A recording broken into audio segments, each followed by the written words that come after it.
ప్రభు యేసుక్రీస్తు నామములో కూడి చేరవచ్చిన మీ అందరికీ వందనాలు. బాగున్నారా? దేవునికి స్తోత్రం. ఈ సమయంలో మనమందరం కూడా వాక్య ధ్యానంలోకి వెళ్ళిపోదాం. ఈనాటి వాక్య ధ్యానం కొరకై పరిశుద్ధ గ్రంథమైన బైబిల్ నుండి ద్వితీయోపదేశ కాండము, డిటోనమీ, ద్వితీయోపదేశ కాండము 28వ అధ్యాయము 8వ వాక్యం.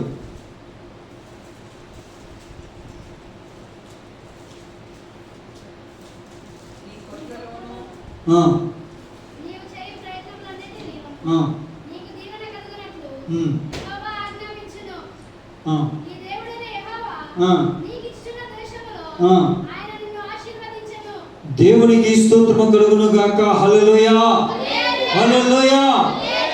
ప్రియమైన దేవుని బిడ్డలారా, ఈరోజు ప్రభు మనకి ఇస్తున్నటువంటి ఒక గొప్ప మాట, మనతో మాట్లాడుతున్నటువంటి మరొక గొప్ప మాట ఏమిటి అంటే, నీవు చేయు ప్రయత్నములన్నిటిలో కూడా నేను నిన్ను దీవిస్తాను. హల్లెలూయా, హల్లెలూయా. నువ్వు ఏ ప్రయత్నం చేస్తున్నావు? అప్పుల్లో, బాధల్లో, నిందల్లో, అవమానాల్లో ఉన్నటువంటి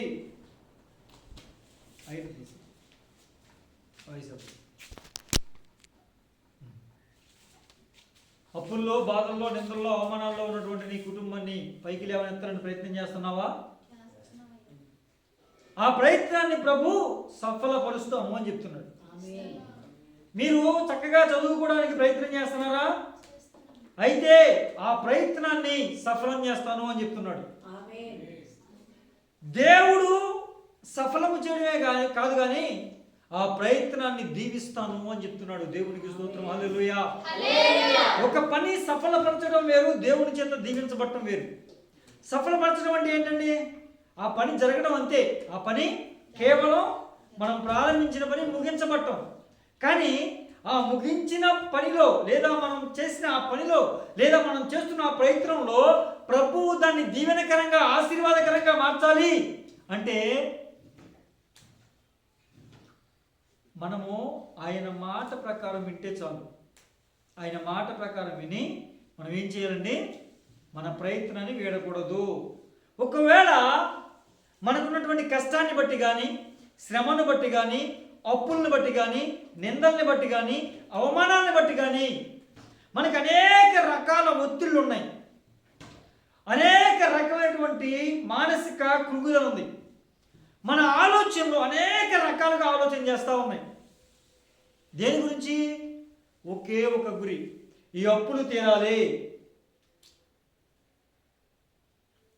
నా పిల్లల భవిష్యత్తు బాగుండాలి, నా భవిష్యత్తు బాగుండాలి, నేను ఈ విషయంలో ఫలితాన్ని సాధించాలి, మంచి మార్కులు పొందుకోవాలని విద్యార్థి ఏ విధంగా ప్రయత్నం చేస్తాడో, మన కుటుంబాన్ని పైకి లేవనెత్తుకోవాలని, అందరిలో గౌరవప్రదంగా జీవించాలని. ఎందుకని?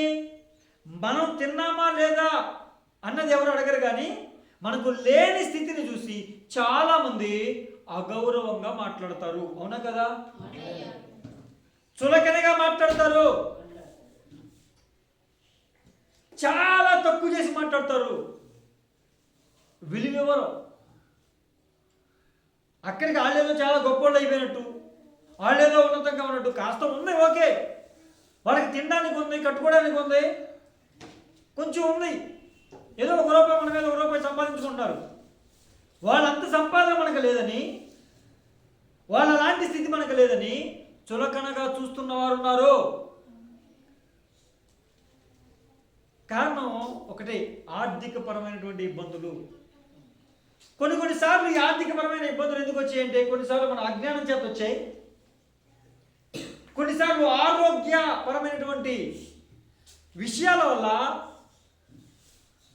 అనారోగ్య కారణంలో మన కుటుంబంలో ఎవరైనా ఉంటే వాళ్ళకు హాస్పిటల్లో చూపించడానికే కొన్ని లక్షల రూపాయలు ఖర్చు అయిపోయిన స్థితి ఉంటుంది, కొన్ని వేల రూపాయలు ఖర్చు అయిపోయిన స్థితి ఉంటుంది.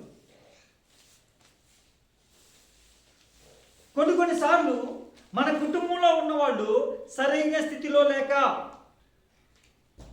మన కుటుంబంలో ఉన్నవారు వ్యసనాల చేత పట్టబడిన వారై ఉండడం చేత,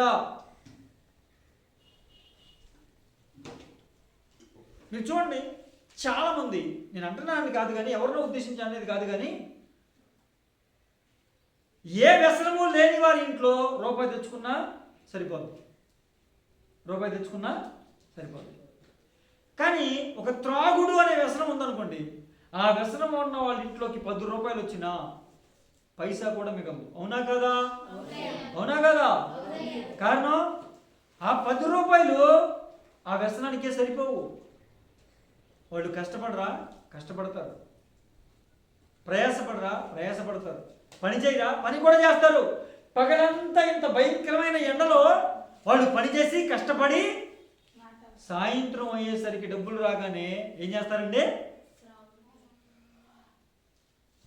నాశనం. అవి చాలక తాగి తాగి తాగి పనికెళ్ళే ఓపిక లేక ఇప్పుడు తాగాలి, తాగకపోతే జీవించలేని పరిస్థితి అయిపోయింది. దానికి ఇంట్లో ఉన్న వస్తువులు తాగని బిడ్డేస్తూ ఉంటారు. అవునా? దేవుడు కృప చూపి అనుగ్రహించినటువంటి బండులు తాగని బిడ్డేస్తూ ఉంటారు. బండి ఎందుకు ఇచ్చాడు? నా జీవితంలో చాలా మందిని చూశాను, కేవలం త్రాగుడు కోసమే బండి తాకట్టు పెట్టి వచ్చిన డబ్బులు తాగేశారు. ఆ బండి విడిపించే దేవుడు ఆ ఇంట్లో వాళ్ళు విడిపించలేక, అది కూడా ఎప్పుడుకో తెలుసుద్ది. ఇది తాకట్టు పెట్టేసాడు చెప్పడం, తాకట్టు పెట్టిన సంగతి కూడా చెప్పడం.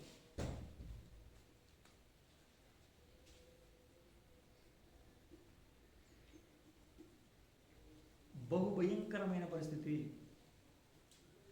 ఈ కారణాల చేత మళ్ళా ఇంట్లో ఉన్న సామాన్లు, బండి అయిపోయింది, అన్నీ అయిపోయింది, ఇంట్లో ఉన్న సామాను, ఒకవేళ కాస్త కొత్త బంగారం ఏమన్నా ఆ భార్య తెచ్చుకున్న, ఇంట్లో నుంచి తెచ్చుకున్న ఉందనుకోండి, దానికోసం గొడవ, ఇచ్చే వరకు గొడవ, ఇచ్చే వరకు గొడవ.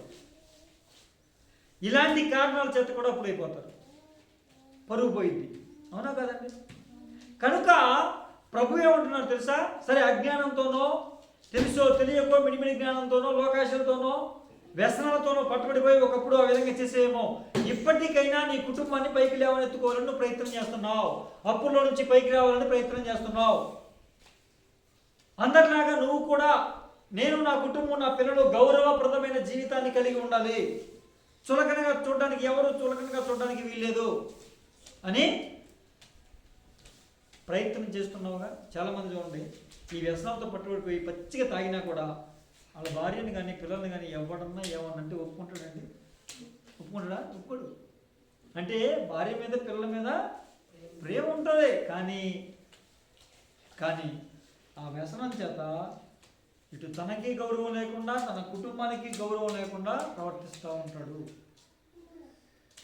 ఇలాంటి అనేకమైన కారణాల చేత అగౌరవంగా చూడబడుతూ ఉన్నాం.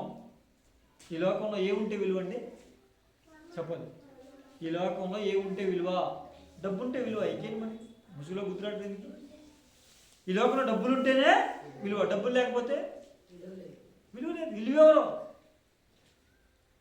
అందుకే దేవుడు చెప్పాడు, అంత్యకాలంలో ఆఖరి దినాల్లో ప్రజలు ధనాపేక్షలైపోతారు. డబ్బు డబ్బు డబ్బు డబ్బు డబ్బు డబ్బు అని వెంపర్లాడతారు.